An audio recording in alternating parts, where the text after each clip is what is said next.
11 மற்றும் 12ஆம் வகுப்பு மதிப்பெண்களை சேர்த்து ஒருங்கிணைக்கப்பட்ட மதிப்பெண் சான்றிதழ் வழங்க பள்ளிக்கல்வித்துறை முடிவு செய்திருக்கிறது.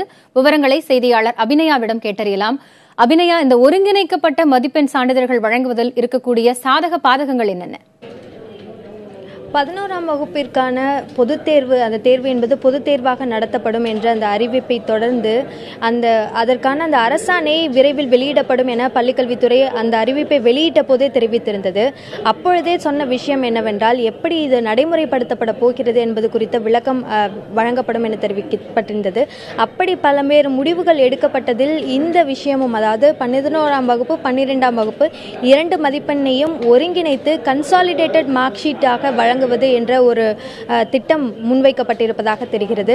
இதன் அடிப்படையில் பார்க்கும் பொழுது உயர்கல்வியில் மாணவர் சேர்க்கை நடத்தும் பொழுது 12ஆம் வகுப்பு மதிப்பெண்களை மட்டுமல்லாமல் 11ஆம் வகுப்பு மதிப்பெண்ணையும் சேர்த்து மாணவர்களுடைய அந்த தரவரிசை பட்டியலோ அல்லது வேறு விதமான அந்த வரிசைப்படுத்துவதோ என்பது இந்த 2 மதிப்பெண்களையும் சேர்த்துதான் இருக்க முடியும் என தெரிவித்திருந்தது. இந்த பொது தேர்வு என்ற ஒரு விஷயம் கொண்டு வரப்பட்ட போதே 11ஆம் வகுப்பு இதற்காக பள்ளிக்கல்வித்துறையிடம் எந்த நோக்கத்தின் அடிப்படையில் இந்த பொது தேர்வு என்பது மாற்றப்படுகிறது பொது தேர்வாக என்று கேட்டபொழுதே அவர்கள் முன்வைத்த விஷயம் என்னவென்றால், ஹையர் செகண்டரி, அதாவது மேல்நிலை கல்வி என்பது 11ஆம் வகுப்பு 12ஆம் வகுப்பு இரண்டையும் சேர்ந்ததுதான்.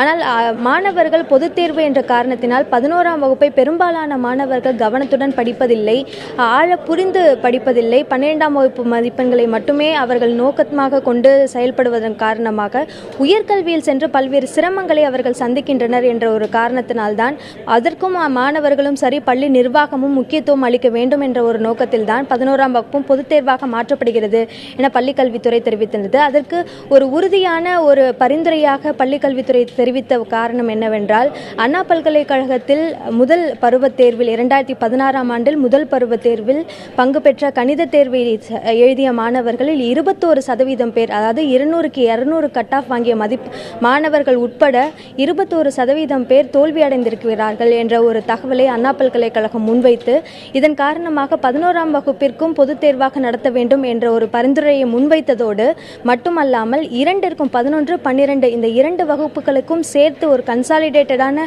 ஒரு மார்க் ஷீட் வைத்து அதன் அடிப்படையில் உயர்கல்வியில் மாணவர் சேர்க்கை இருந்தால் சிறப்பாக இருக்கும் என்ற ஒரு பரிந்துரையை அண்ணா பல்கலைக்கழகம் முன்வைத்ததாக பள்ளிக்கல்வித்துறை தெரிவித்திருந்தது. அதன் அடிப்படையில் தான் இந்த முடிவு எடுக்கப்பட்டிருக்கிறது. காயத்ரி, அப்படியே அந்த கன்சாலிடேட்டட் மார்க்ஸ் அப்படிங்கும்போது அதை எப்படி கணக்கிடுவார்கள்?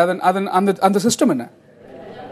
இது அதாவது உறுதியாக இந்த கன்சாலிடேட்டட் மார்க் ஷீட் என்பது எந்த நடைமுறைப்படி வெளிவர இருக்கிறது என்பது அது குறித்த ஒரு அதிகாரப்பூர்வ அறிவிப்போ அந்த அரசாணை வெளியாகும் போது தெரிய வரலாம். ஆனால் அதற்கு முன்பாகவே நமக்கு கிடைத்திருக்கும் அந்த முதற்கட்ட தகவலின் அடிப்படையில் பார்க்கும்பொழுது கல்லூரிகளை பொறுத்த வரைக்கும் ஒட்டுமொத்தமாக 3 ஆண்டுகள் அந்த மாணவர்கள் படிக்கும் பொழுது முதல் ஆண்டு மார்க் ஷீட் என்று தனியாக இருக்கும், 2ஆம் ஆண்டு மார்க் ஷீட், 3ஆம் ஆண்டு மார்க் ஷீட், அதாவது கிட்டத்தட்ட ஒவ்வொரு செமஸ்டருக்கு தனித்தனியாக மதிப்பெண்கள் இருக்கும். அதையெல்லாம் சேர்த்து தான் மாணவர்களுக்கு அந்த டிகிரி சர்டிஃபிகேட் கொடுக்கும் பொழுது கன்சாலிடேட்டட் மார்க் ஷீட் என்று தனியாக வழங்குவார்கள். அதே போன்ற ஒரு முறை இப்பொழுது 12ஆம் வகுப்பு மேல்நிலை கல்வியிலும் கொண்டு வரப்படும் என்ற ஒரு ரீதியில் தான் இந்த ஆலோசனைகள் செய்யப்பட்டிருப்பதாக பள்ளிக்கல்வித்துறை தரப்பிலிருந்து செய்யப்பட்டிருப்பதாக தெரிகிறது. அது மட்டுமல்லாமல் இந்த 11ஆம் வகுப்புக்கு முக்கியத்துவம் அளிக்கும் பொழுது உயர்கல்வியில் மாணவர்கள் சிறந்து விளங்குவதோடு மட்டுமல்லாமல் அவர்கள் நுழைவுத் தேர்வுகளிலும் அதிகமான முக்கியத்துவம் 11ஆம் வகுப்பிற்கும், எந்த அளவிற்கு 12ஆம் வகுப்பு கேள்விகளுக்கும் பாடத்திட்டத்திற்கும் முக்கியத்துவம் அளிக்கப்படுகிறதோ, NEET, JEE advance, JEE main இது போன்ற தேர்வுகளுக்கும் 11ஆம் வகுப்பு பாடத்திட்டத்திற்கு அதிக முக்கியத்துவம் அளிக்கப்படுகிறது. இது போன்ற விஷயங்களை கல்வியாளர்கள் வரவேற்றாலும் கூடவே வேறு சில ஆலோசனைகளையும் அவர்கள் முன்வைக்கின்றனர். அது ப்ளூ பிரிண்ட் 12, 11, 12 2ற்கும் பொதுத் தேர்வாக மாற்றுவதோடு கன்சாலிடேட்டடான ஒரு மார்க் ஷீட் வழங்குவதும் ஒரு நல்ல விஷயமாக இருந்தாலும், ப்ளூ பிரிண்ட் என கூறி பாடத்திட்டத்தை ஏற்கனவே ஒரு 10 பாடங்கள் இருந்தால் அதில் 4 பாடங்களை படித்தால் மட்டும் போதும், அதில் சில கேள்விகளை மட்டும் படித்தால் போதும் என்ற அந்த ப்ளூ பிரிண்ட் முறையும் ஒழிக்கப்பட வேண்டும்.